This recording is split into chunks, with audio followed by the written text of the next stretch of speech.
Welcome back to WSAV News 3 today at 11. It's that time of year again. Loop It Up Savannah is gearing up for its annual fundraiser, Soup It Up, which returns to Kehoe Ironworks this coming weekend. Molly Green Lieberman is the organization's executive director. She joins us now with more.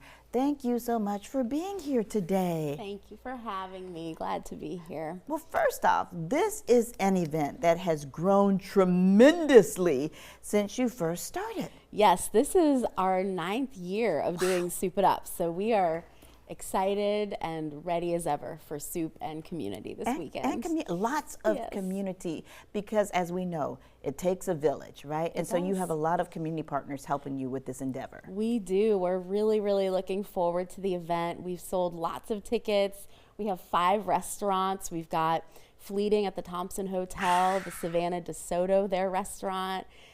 We've got Franklin's, we've also got the Fitzroy, and heavy on the hors d'oeuvres. So you're gonna be well fed with the soup. We also have Mary's Kitchen Catering doing some delicious light bites to go along with it. So it's gonna be a delicious evening of just fun, celebrating the work of Loop It Up, and many of our partners. We're gonna be recognizing lots of partners this year too. So heavy on the food, but also heavy on the creativity and community. Talk about those partners. Yeah, so we are going to be recognizing several of the partners that have helped us build what we are referring to these days as the house that Loop It Up built.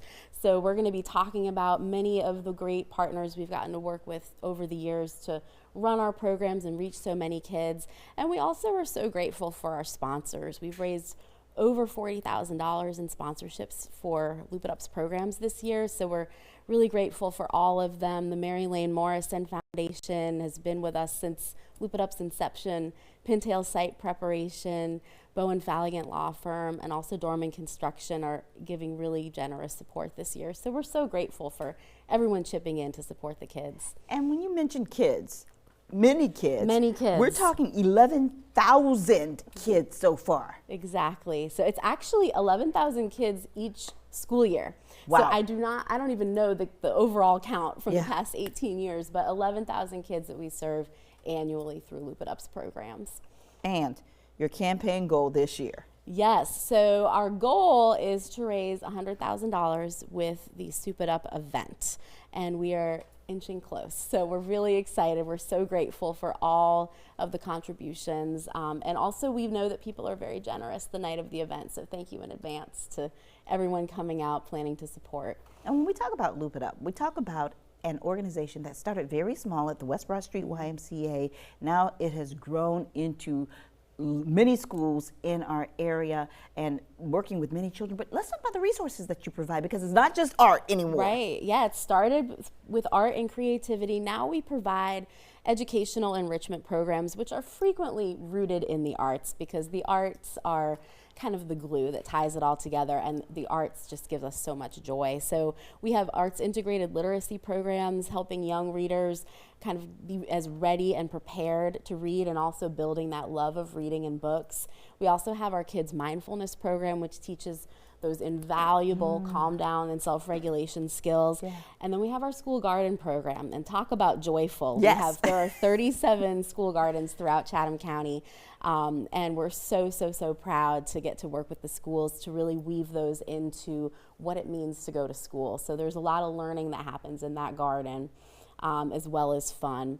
And then we also have our Stuff the Closet uniform and hygiene item program that we just started this year with the Department of Student Affairs, with the school system. So we're actually going to be recognizing them this year at Soup It Up, and we're so grateful for the enormous support we've had with that program. We've been able to serve close to 200 students just this school year with those essential resources. Okay, so here's how you can get involved. Soup It Up for Loop It Up is this coming Saturday, March 7th from 6:30 until 9:30 at Kehoe Ironworks building at Trustees Garden. That's at 660 East Broughton Street. A few tickets are still available. You can find a link to purchase them to this weekend's fundraiser and see this interview again anytime soon on our website by visiting wsav.com/community corner. Molly, thank you so much for joining us today, and thank you for all that you do in our community. All the thanks. Thank you so much, Kim. It's always great to see you. Thank you.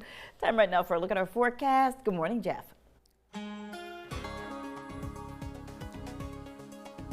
Hey, good morning to you, Kim, and let's just look at the beautiful view from the Bull River. Yeah, the islands are on my mind with how beautiful the day has really turned out to be, and I mean that too. Even though it's a bit warm and muggy outside, you can always appreciate sunshine and springtime in the coastal empire and low country. 76 degrees, the sensor at Savannah Hilton International Airport is detecting mostly cloudy skies, generally a mix of sun and clouds in the area.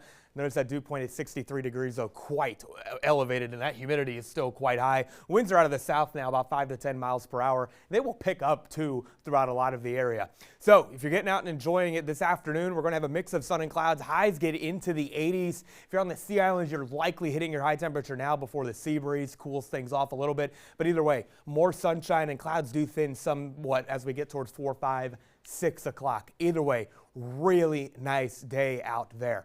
Viper radar is mostly dry, exception some few showers in the offshore waters. It's warm, it's humid. There may be that very spotty sprinkle at times too. But across the region, we have the Bermuda High in essentially full control of the southeast U.S., not to mention the Florida Peninsula and the Atlantic waters. For one, that's why the seas are a bit elevated compared to, say, how they would be on a slack day like today. But the Bermuda High is also keeping the storm track well to the north. That's why the Midwest Ohio Valley are seeing more, let's just say, thunderstorms than we will get to see. And unfortunately, the drought monitor has deteriorated. So it's essentially an extreme drought, I-16 points south, severe drought all points north of that. Regardless of that fact, let's be honest, we're almost 4 inches behind on rainfall for all of the area. We need a significant storm. We need a significant storm system and all of it to come in. We're not looking at the next few days. 81 for the high temperature in Savannah today. Some of you inland may honestly make a run at mid-80s. Winds will be out of the south, even at times southwest inland, 10 to 15 miles per hour. Southeast winds continue, highs in the 80s tomorrow. And again, the most deep moisture continues to be well to our west. It will stay that way. Warmth continues into the weekend, 83. Sunday we go to 85 as we await that cold front behind the banner, of course, to make its way here. It will be decaying on the way in. It will certainly bring an opportunity for some hit or miss showers or storms, and the pattern does tend to stay a little more active into the start of next week. But more is ahead. And a quick breakdown of that, really. Again, mainly dry and warm the rest of the week. Spotty showers at best. No big rainfall even through the weekend. We're going to be looking at a cross-country storm system, though, beyond that Sunday into Monday timeframe. We're looking next week. Possible chance of meaningful rainfall. Main thing is cooler later in the month. We're not out of the woods with freezes yet, so we need to still keep an eye on that. As soon as we know, you'll know with any of this information. So let's make that one known. It will be a beautiful one out there, though, today. And on our local waters, southeast winds at 5 knots now will really pick up in a bigger way later on, 2 to 4 foot seas.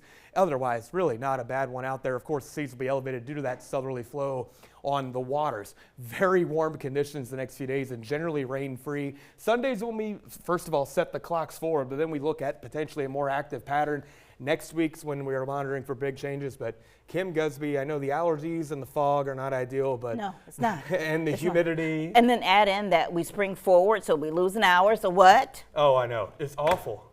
But don't we love how beautiful it is here? We do, Jeff Warwick. You just don't want me to get on your case right now. I mean, it's okay. It's all out of love. All right, it is. It's all in love. All right, thank you, Jeff. In our community report this morning, the United Way of the Coastal Empire takes time to honor inspirational leaders in our community. This was the scene at a jam-packed Savannah Convention Center yesterday for the annual Women Who Rule Luncheon. This year's theme, Join the Journey, helps celebrate remarkable women while raising funds for the Women United Transportation Fund. The event honored Swan Seiler, a woman whose leadership, vision, courage, and commitment have opened doors for others. Surrounded by family, friends, and those meeting her for the first time, Swan was recognized with the United Way's 2026 Woman of the Year Award. Well, it was quite an unexpected honor. There are a lot of women in this community who would deserve this honor, but I am delighted because this cause means so much to so many people. Our own Tunitaya Shaw served as MC. WSAV is proud to be the United Way's premier media sponsor of Women Who Rule. So far, more than $100,000 has been raised, with even more money expected to be donated over the coming days. It was a fantastic event. Coming up next in our Community Corner, a preview of Spectra Choir's International Women's Day concert this coming weekend. Stay with us. You're watching WSAV News 3 today at 11. We'll be right back.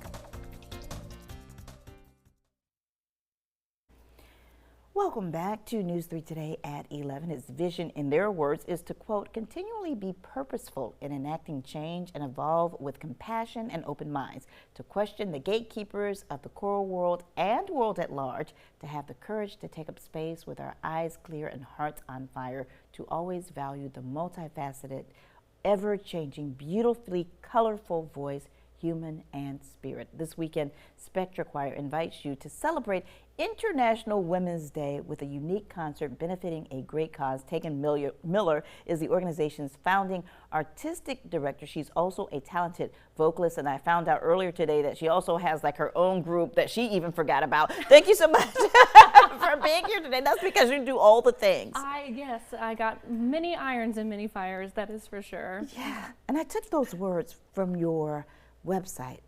Beautiful words to explain what you're all about. Oh, thank you. Yes, we are, this is the foundation of Spectra Choir.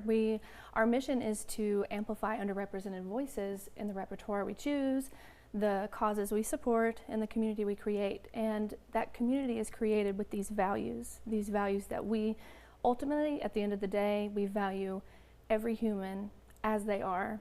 And that's exactly what we're showcasing this weekend in our concert as well. So specifically this month, we are celebrating Women's History Month, and on Sunday, International Women's Day. So Saturday, you're doing something very special. Yeah, we're doing an International Women's Day concert, and it's featuring all female composers, all female performers. There's a lot of artists from the community that are joining us. We have a lot of different genres of music that's going to be represented and played, instrumental and vocal. And we actually have 2 brand new songs that we are premiering to the world that one of our choir members, our own choir members, wrote. And one of my voice students actually wrote. And I was just talking with her yesterday how special it is to birth new music into the world through this concert. Yeah, and also to present it on such an important weekend. Yeah, an important weekend, an important day, an important month, And we're really honored to be able to showcase this music and showcase the creativity and joy of women and our creativity and our music. And also to showcase the organization that this fundraiser will benefit, and that's Migrant Equity Southeast. Exactly. We're so excited to be partnering with this organization. Nothing is more feminist than caring for the collective well-being of all. And we thought it was very important to partner with Migrant Equity Southeast right now because our immigrant brothers and sisters and friends need help more now than ever. And so we really wanted to use our forces, use our creativity to help them out and to spread the word about all the amazing things that they are doing for this community and Southeast at large. Yeah, and I can tell by the sound of your voice that this is really personal for you. Yeah, it really means a lot to me because, like I said, nothing is more feminist than caring for all, and this is a group that really needs our help right now. And they are really doing a lot of amazing things in the community. They are helping in so many different ways. They're helping mothers who are needing diapers or wipes. They are helping victims of abuse. They are helping children in schools. They're doing all kinds of things, and they really need our help right now. And we want to do that. We want to help them. And this is how we can help them, That's all right. of us, collectively. Spectra Choir presents International Women's Day. Their concert is this coming Saturday, March 7th at 3 p.m. That's at Asbury Memorial Church. That's at 1008 East Henry Street. Free admission, but here's the big but. Donations will be accepted, a suggested donation of $25. It will benefit Migrant Equity Southeast. You can find the link to secure your seat for this weekend's concert and see this interview again anytime on our website by visiting wsav.com/community corner. And next time Tegan is on, we're going to have her talk about her group. Great. I promise I will. Thank you so much for joining us. Thanks, Kim. Glad to be here. Stay with us. We'll be right back.